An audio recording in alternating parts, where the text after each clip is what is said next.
Part, renovate mo na yung van mo kahit konti lang para van life talaga. Hehehe. Van life na yan, Spark, go. Okay naman kinalabasan, paayos mo na lang yan loob ng van mo para mas komportable. Hindi naman van life yan, char lang yan. Dapat kinonvert mo na lang yung van mo like a house on wheels para legit van life talaga.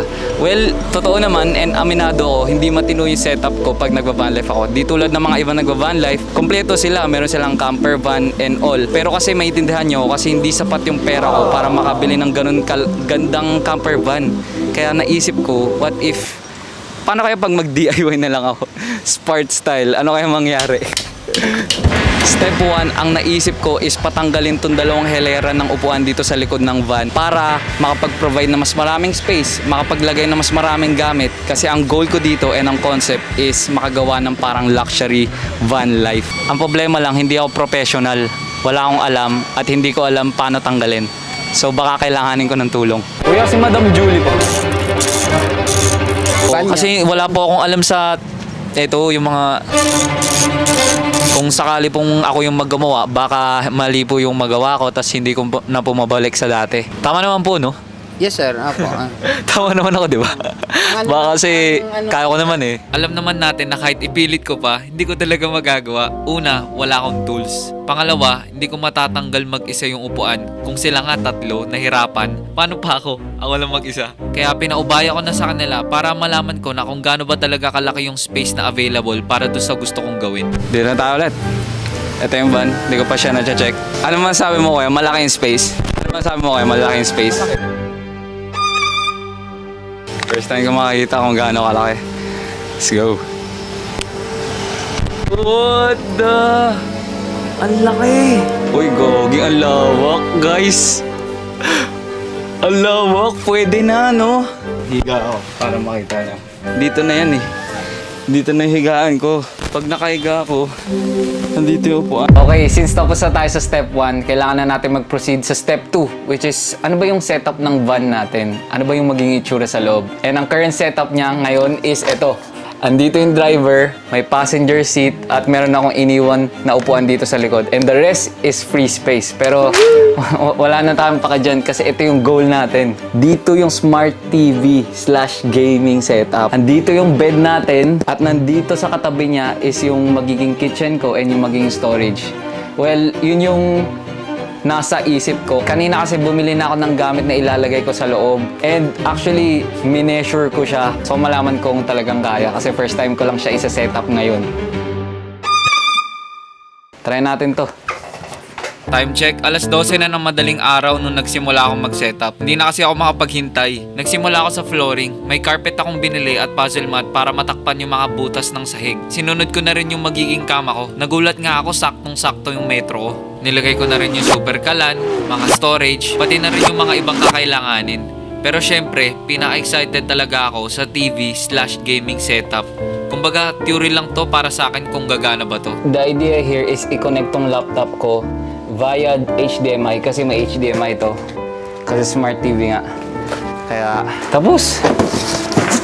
Setup na. Ito yung papasok natin. Kasya kaya to? Ay, mukhang kasya to. Mukhang kasya to. Sakto. What the heck? Wait. Siniswerte ata ako. Lahat ng nasa plano ko nasusunod. Kaya why not? Gusto ko na i-testing sa naabot swerte ko. Papaganahin ko na yung TV sa loob ng van. Para sa akin, ito talaga yung nagsiset apart sa normal na van tsaka sa luxury na van. Bakit? Kasi may literal na TV ka na pwede ka mag-Facebook, Netflix, gaming at kahit ano pa. Basically, buhay na ako dito sa loob ng van ko. Sabay-sabay natin siyang pindutin dito. Kasi feel ko bubukas to. Uy, masaya ako na, kinakabahan. Let's go, yan na. Ayun na! Bumubukas na! Oh, sheesh! Sheesh! Google TV, baby! Oh my God! Ayan na yung PC ko! Ayan o! Ayan na yung PC ko! Kompleto na yung setup natin, I think. Kitang-kita naman siguro na sobrang saya ko. Sobrang saya na hindi ko na napigilang ipakita sa isa kong matalik na kaibigan kung ano yung itsura. Men! Tingnan mo!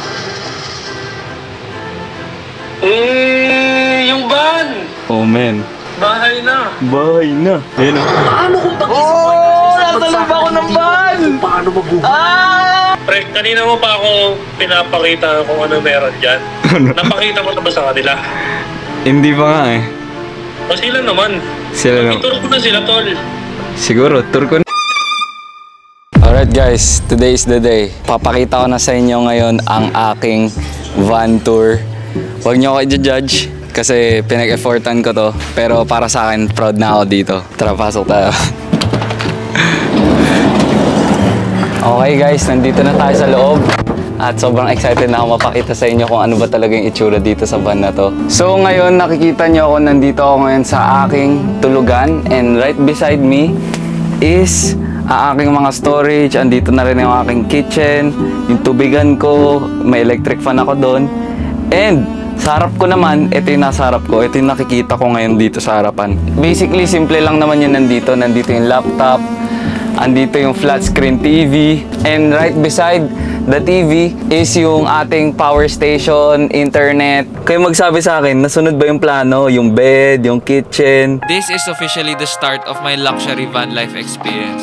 Well, DIY nga lang. Pero wait, ano ba ang goal ko dito? Ang goal ko dito ay mabuhay sa loob ng van around Metro Manila ng komportable. Hindi na tulad ng dati, kaya nga luxury eh. So, sinimulan ko na muna sa kakainin ko. It's time for groceries! Okay guys, ang naisip kong kainin para sa aking breakfast is spam tsaka itlog. Kasi yun yung pinaka-basic, at the same time parang luxury na, di ba? 15B. Thank you. Mabili na tayo ng rice. Kaya hindi ako bumibili nito eh. Mahal spam, 200 isa. Mahanap na kainin, naikot ko na yung buong istasya sa inyo. Ay, sorry, shit. Sabi ko pumunta. Ay, hey, hindi sa'yo yan. Sorry. It's fine. Sorry. Anong sabi ko? Alright guys, meron na tayong supplies nasa likod na, and I'm on the road again. Kailangan na natin kumain kasi ang oras natin is 12:16, brunch na. May nagsuggest sa akin na doon daw ako sa Victor Statue sa may Bridgetown kasi free space doon. To be honest, free space talaga ang pagkakalam ko sa lugar na yon. Pagkarating nakita ko pa nga yung Victor Statue. But seems like nasa restricted part ako ng lugar. Kaya nag-relocate na ako for the sake of magkalaman na yung tiyan ko. Ayos, nandito na tayo sa isang safe na location. Nakikita ko kasi sa mga nagba-van life sa US, pwede sila magluto sa loob ng kotse. So, maghugas na ako ng kanin, di ba? Ito yung luxury. Oh, shit! Ano lang yan? Android. Working na yung kanin natin. Mag-prepare na tayo ng spam. Uy, grabe ka. Bang. Bang. May nakita ko sa TikTok yung ano. Super wow. Habang hinihintay natin yung kanin, ito na yung gusto kong i-share sa inyo. Meron kasi akong sinama dito. Hindi lang ako mag-isa. Papakilala ko kayo sa kanya. Ito na siya. Hi, baby! Guys, may kasama ako ditong puppy. Sinama ko siya. Hindi ko siya pwedeng iiwan sa bahay mag-isa kasi puppy pa lang siya. Her name is Inshallah. Kinuha ko siya nung bagong taon para may kalaro naman yung isa ko pang aso. Pero dinala ko talaga siya dito para maalagaan at syempre maipakilala talaga sa inyo. Sino bang hindi makyukutan dito sa aso na to? Okay guys, I think okay na to. Woo! Lutuin na natin yung spam. Oil in!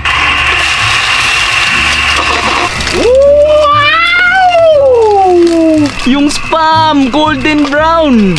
Golden spam! Ay, golden spam! Woo! Magandang pagkakasaing ni Spark. Ay, gagi! Umusog! Ayan guys, ang aking breakfast. Luxury breakfast made inside a van. Literal, hindi ako lumalabas. Sarap! Sana mag-crave rin kayo. May napapansin ba kayo? Ayun no, gutom na rin si Inshallah, nakalabas pa yung dila. Kaya pinakain ko na rin siya, sabay na kami kumain. Pero so far so good, komportableng komportable ako. Alam mo na kapag nakabuka ka na, eh di komportable na, di ba? Pagkatapos namin kumain, tumuloy na ako sa aking paglakbay patungong Maynila for a specific reason. Ako ngayon ay pa Maynila para hanapin yung isang tao na tumulong sa akin nung nagsistart pa lang ako mag van life dito sa Metro Manila. And I think most of you alam nyo kung sino. Gusto ko siyang balikan, hanapin, and gusto ko siyang paglutuan. Dahil luxury van life nga ito, syempre gusto ko naman magluto ng luxury. Kaya naisip ko maghanap ng A5 Wagyu beef. Pero wait, Ano nga ba ang A5 Wagyu beef? Well, ito lang naman ang pinaka-prestigious, pinaka-fatty, pinaka-solid sa solid sa lahat ng karne sa buong balat ng lupa. And mahanap to sa Japan. Dun yung legit. Sabi-sabi lang na pinapainom to ng beer, minamassage para maging ganun siya kataba. Kaya ang mahal. Kitang-kita nyo naman, hirap na hirap ako sa paghahanap. Natawagan ko pa yung nanay ko tungkol sa TV. Hi! Hello? Hello! Di ba yung TV natin sa probinsya, Skyward? Yes! Ba't yung ba yung binili mo? Eh kasi mura na, maganda pa. Eh, maganda naman eh. Tapos mura. Eh, pinili ko. Oo. Ito kasi yung gamit ko ngayon eh, oh. Tingnan mo. Oh, di ba? Nung nakahanap na ako, ang 800 grams ng Wagyu A5 steak is almost 5,000 pesos. Ganon siya kamahal. So kung karne ang usapan, ito na ang pinaka-luxury sa luxury. Excited na ako kasi for the longest time, mababalikan ko na yung favor na binigay sa akin ni Lolo nung pinatulog niya ako nung first van life ko. Kaya pinuntahan ko na siya. Hopefully maalala niya tayo. Lo? Kumain na po kayo, Lo? Kumain na po kayo?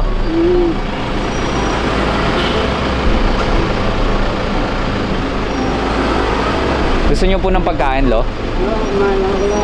Okay na po. Pagkausap ko sa kanya, mukhang wala na talaga siya sa mood and ready na siya magpahinga. Kaya nag-live ako sa Instagram para magtanong sa inyo kung ano ba yung gagawin ko dito sa A5 Wagyu. Sabi niyo, balikan ko na lang and I agree. Kaya naghanap na ako ng mapaparadahan ng van para makapagpahinga na ako. Lapad-pad ulit ako sa may Rojas. Alam ko sure na may spot talaga dito. Okay guys, nakahanap na tayo ng pwesto. This is the place na pwede na tayong mag-rest, makapagkain ng dinner kahit papaano. Plano is mabalikan bukas si Lolo. Hopefully may mamit tayo bukas sa Manila Bay. At ito na nga ang sinasabi natin. Gosh, ito yung pinakadugyo to. Naupuan ko. Kaya flat eh, oh. Oo nga pala, may dala-dala pala akong aso. Magre-ready na sana ako mag-movie marathon. Pero bigla akong naamoy yung blessing galing sa aso ko. Ayaw ko sa lahat eh. May tayo sa kamay, may tayo sa kama. Fuck. Masaya ka? Hindi ako masaya. Patulog na ako eh. Ayun, napalinis nang wala sa oras si Spart. Ano sa tingin nyo? Pwede na ba upuan yan?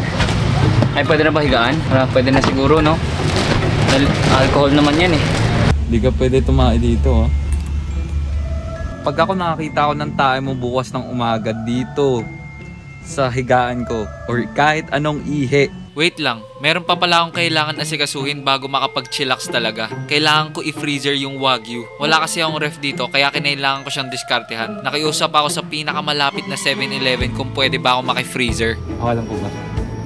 Seryoso, okay lang. Mahal po kasi ito eh. Shoutout kay ate kasi pinayagan niya ako maki-freezer basta balikan ko lang daw ng 5 AM. Buhay yung Wagyu, kailangan ko lang magising ng maaga. Hindi ko na alam kung hindi pa to luxury para sa inyo. Pero luxury na to sa akin. Movie marathon, let's go. Nag-enjoy ako sa movie marathon. Wala talagang sinabi. Kahit saan pwede na talagang mabuhay. Pero syempre, nagising pa rin ako ng 5 AM para kunin yung steak. Hindi ko rin sure baka wala na yun dun. Nakuha ko na. Hindi ako masyado makatulog kanina eh. So tulog pa ako. Ang importante yan dito yung Wagyu. Package retrieve. Good morning guys. 7:59 na. 8 o'clock.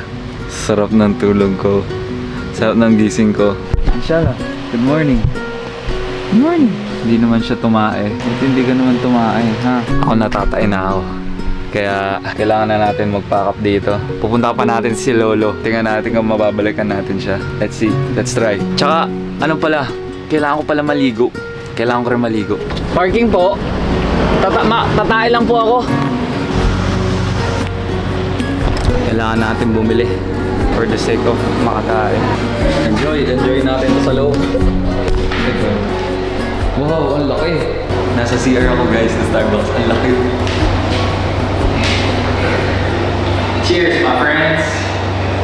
So far, perfect na yung simula ng umaga ko. Nakaka-good mood talaga pag masarap yung gising eh, no? Oo nga pala, chinat ko yung Manila Bay sa Instagram para makipagkita. And nagulat ako, nag-reply. Kaya tinawagan ko. Hey, Joe! What up? Happy New Year! Good morning! You're late. You're late. Pakilala ko pala sa inyo si Joe. Nagtagpo ang aming landas nung naimbitahan ng Universe Community sa International Coastal Cleanup nung September ng 2023. Narinig ko lang na tinatawag siyang gatekeeper ng Manila Bay kasi halos araw-araw siya nandun for almost 3 years. Inaalagaan lang ang ating Manila Bay. We should, Why are you doing that? just, you know, it's just inside me, you know. Well, if you need to shower or whatever, you can come to the beach. I have a shower here if you want. Really? I could shower there? Kita nyo, bigla tayong binihiyaan. Isa sa problema ko kung saan ako maliligo. Pero si Joe, siya na yung sumagot. Kaya pinuntahan ko na siya. Oh, goodness. Hey, what's up? Looking for you. I'm, Hiding. yeah. You're hiding. I'm turning into camouflage mode. Yeah. Meron rin siyang shinare sa akin na alam kong hindi ko makakalimutan and alam ko na makakatulong sa atin lahat bilang bansa to. When do you think Manila Bay, the water, can we like swim? Okay. Swim in well, it. let's. Yeah. It's a guess. All right, It's a all right. guess, because you what, know, I what do you can't- think? Maybe next year, next year, 2 Well, years from now. Let's say this. The soonest would be November, December 2024. But let's go take a step backwards. Even before, there's something that people can do more than even contribute here at the beach physically. It's when you're at 7-Eleven and you buy a hot dog and you finish the hot dog, don't And throw put- your wrapper on the street. Because the rain is going to bring it to a drainage. The drainage is going to go to the Pasig or the Paranake. Then it's going to come here. You know, Spart, honestly, it's such a simple thing. If people were to just make the decision to not throw their garbage on the floor, on the street. Such a simple concept. Simple. Don't throw your garbage on the ground. And if everybody in Manila, I know there are approximately 12 million, and people will say 12 it's million. ridiculous. 100 million in the whole Philippines? 77 million. 77. Yeah, approximately again. Let's say 77 million people starting today because they saw your video. 77 million people started today not throwing their garbage out. Not Maganda throwing their yun. garbage. We would probably Grabe yan. be swimming in 1 month. Can't wait for that vision to come into fruition. Yeah. Well, Thank you. Ayoko na kunin yung oras niya kasi may meetings pa siya by 10. Siguro, liligo na lang ako. yeah. I think I should take a bath and maybe get along. I think that's enough for his heart to show you guys and for his passion for Manila Bay. I just want you guys to know him. Pagtapos ko naligo, dumiretso na rin ako kay Lolo para mapaglutuan ko na. Ito na yung huli kong agenda. Kailangan ko mapaglutuan si Lolo ng luxury meal. Nasa labas lang siya. Tingnan natin kung accept niya yung offer natin. Kasi malay mo, di ba? Hindi pa rin i-accept. Okay lang naman. Hello po, Lo. Ako po yung kagabi na tumatawag po sa inyo. Naalala niyo po ako? Gusto ko po kayo bigyan paglutuan. Sa pag-uusap namin, mukhang ayaw niya na talaga mabulabog. Kumbaga, parang nakukulitan niya talaga siya sa akin. Kaya hindi ko na pinilit. Nagpalit na ako ng destination. Okay lang yun. Ang importante, sabi ko nga, nag-try ako. Di ba? Yun yung importante dun. Nag-try ako. Ano, tita? Magpa-park ako, okay lang? Kamusta? Kuya, kamusta? Yan! Si Tita Eva, sayang wala si Tito Ed. Kung naalala nyo, siya si Tita Eva. Dito kami kinupkup ni Jonah sa shop na to sa Kalakal serye. Isa sa pinaka-memorable na serye ko to, kaya tama lang na ako naman yung magbalik ng love sa pamamagitan ng pagkain. Kapag mga gantong klaseng steak, kailangan mo lang ng salt. Okay, masarap. Bigyan natin ng justification yung ano, yung steak. Ang lambot, no? Ano po yan? Niluto ko yun. Stick to. Eh, parang naluto ko tayo, nagsubo! Yum, yum, yum. Dito ka sa mga karne, pare. Huwag ka dyan sa taba. Sarap! Sarap! Gusto! Parang pamayot ah. Okay lang, okay lang. Good. Uy, Tito, grabe naman. Oh, may Para din! Para sa akin, di naman nagmamatter kung bongga ba yung setup mo or pangit ba yung setup mo sa pag-van life. Sa journey na to, na-realize ko na ang totoong van life is about the experience at kung sino makasalamuha mo along the way. Katulad nito, pag-uwi ko. Tingin. Hi guys! Tingin, tingin. Tingin. Wow! Kailan mo lang ginawa yan? Kagahapon. Kahapon lang? Alam mo kung ginawa ko? Hindi. Nag-van life ako. Eh? Sa Metro Manila. Oh. Lalo